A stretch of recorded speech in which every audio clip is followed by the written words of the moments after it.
our SMB clients is they'll watch some of these videos. They'll do some online research. They'll talk to consultants, and they think it's a one size fits all kind of mentality.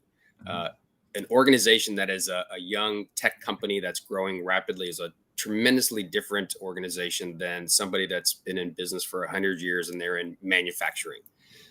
So you really have to tailor what your transformation project is going to be to what you're able to achieve. Organizations that are young, dynamic, younger workforce, used to change, can handle a lot of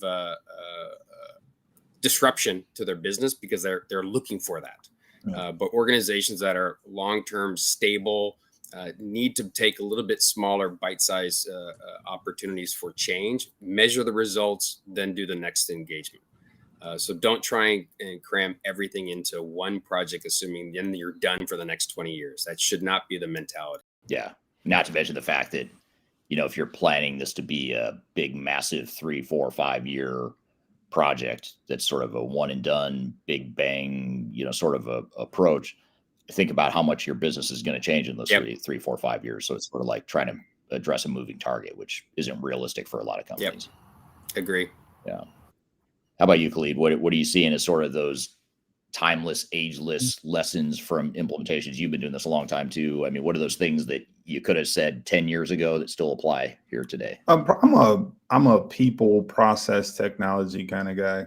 And you strike me as that. Little basics there. And I think what Scott is describing there kind of really touches that process side, the people side, sorry. But it's important, I think, for people to understand that technology is not a fix, right? It's an enabling function. And so the real question is like, what are you enabling? Like, how does technology really enable what it is that we're doing? And so it comes right back there. What are we doing? Like what is the strategy for that we're trying to execute?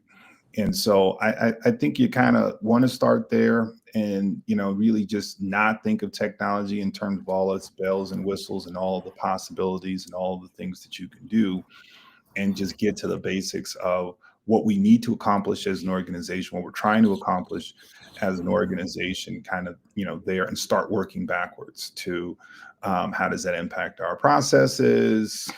How does that impact our people? And I think then you can kind of get to a healthy space. Yeah.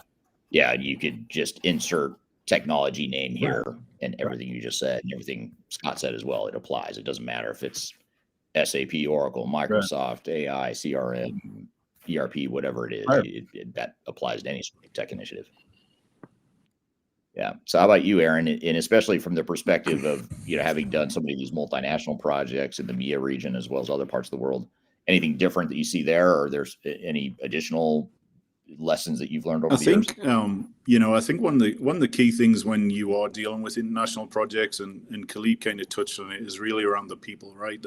The cultural differences that you have between organizations in terms of, just the communication, even how people like to be communicated to, how they like to communicate information back, and trying to keep so many people in so many different locations on the same page all the time, right? I think that's probably one of the critical things that impacts that.